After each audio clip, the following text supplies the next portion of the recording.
Diduga permasalahan bisnis, seorang ibu dan anak di Garut, Jawa Barat dianiaya hingga babak belur. Pihak kepolisian kini telah mengamankan 3 pelaku penganiayaan. Inilah pemirsa video perusakan dan penganiayaan yang dilakukan sekelompok orang terhadap ibu dan anaknya di wilayah Garut, Jawa Barat. Video ini dibagikan oleh akun media sosial Rifda Abidah, di mana Rifda dan ibunya menjadi korban penganiayaan oleh 3 orang pria yang tak dikenal. Dugaan sementara kasus ini terkait urusan bisnis, kini kepolisian telah menangkap ketiga pelaku. 1 dari 3 pelaku merupakan tenaga kesehatan yang memang memiliki urusan bisnis dengan korban.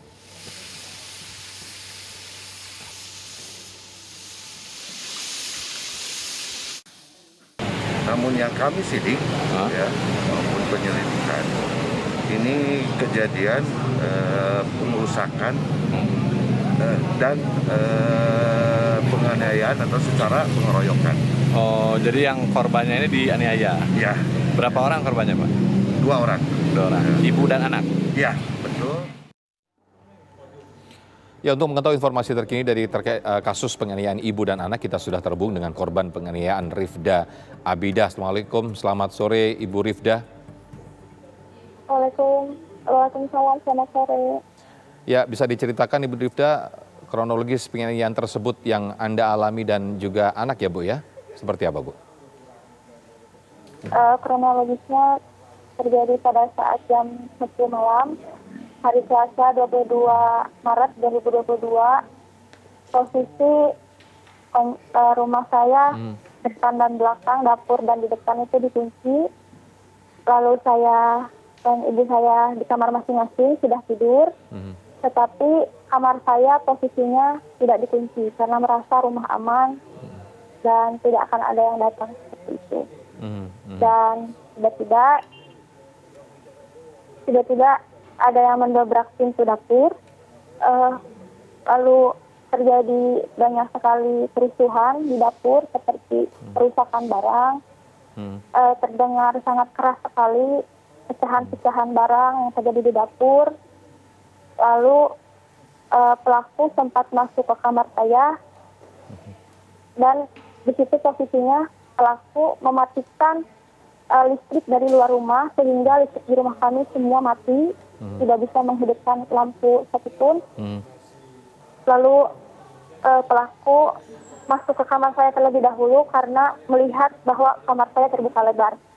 Pelaku menyenteri kamar saya lalu menyenteri saya sedang tidur. Saya di situ sudah tahu ada yang masuk, tapi saya shock dan saya takut dan posisi saya di situ masih merem gitu ya. Terus mereka menyenteri saya. Sesudah itu mereka mencari-cari mana nih ibunya gitu kan. Mereka jadi mendobrak pintu di depan kamar saya. Nah, saat mendobrak pintu depan kamar saya langsung menelpon tetangga saya yang terdekat, dan kebetulan tetangga saya itu sedang tidak ada di Garut gitu ya, sedang di luar kota. Ya, Mbak Rifda, saat kejadian itu Anda dan ibu Anda dalam satu kamar ya Mbak Rifda ya? Beda kamar, kamarnya saling berseberangan. Oke, jadi saat kejadian itu ibu Anda juga ada di kamar, kemudian pelaku menghampiri Anda terlebih dahulu, lalu menganiaya, kemudian ke ibu Anda, begitu Mbak Rifda? Enggak, ke ibu saya dulu baru ke saya. Jadi setelah mereka mendobrak pintu kamar ibu saya menelpon, sudah menelpon, saya buka WA, dari WA saya memvideo yang seperti bukti yang sudah viral sekarang ini. Video saya melihatkan bahwa mereka membobol, merusak barang seperti itu kan. Itu di saat mereka mendobrak pintu kamar mama saya gitu. Nah di situ kenapa saya berhenti video, karena ibu saya membuka kunci kamarnya, keadaan sedang tercekik oleh pelaku yang membobol masuk lewat jendela kamar ibu saya gitu. Jadi saat saya langsung pergi ke ibu saya, lari, handphone saya direbut lalu dilempar secara keras gitu sampai handphone saya rusak total.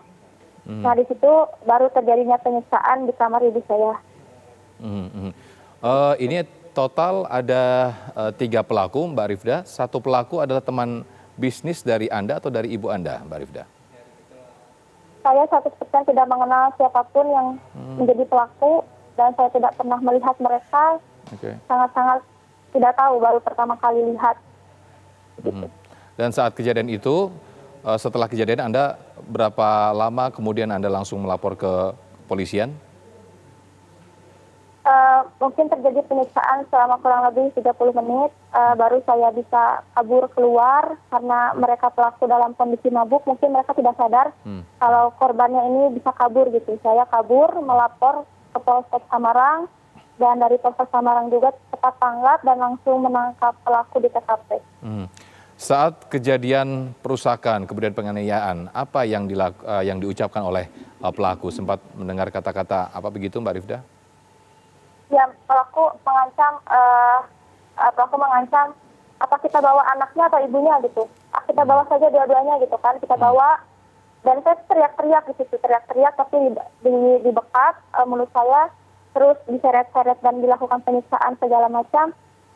Lalu mereka karena dalam kondisi pengaruh obat atau mabuk, jadi kurang fokus gitu kan. Nah, mereka mengancam pembunuhan dan penyulikan seperti itu. Mau dibawa gitu. Jadi Anda dan juga ibu Anda tidak mengenal satupun dari para pelaku ini, Mbak ya? Saya tidak mengenal sama sekali. Baik. Lalu ketika para pelaku ini datang, apakah sempat ada yang dicuri dari barang-barang berharga? Total informasinya ada kerugian 15 juta ya, Mbak Rifda?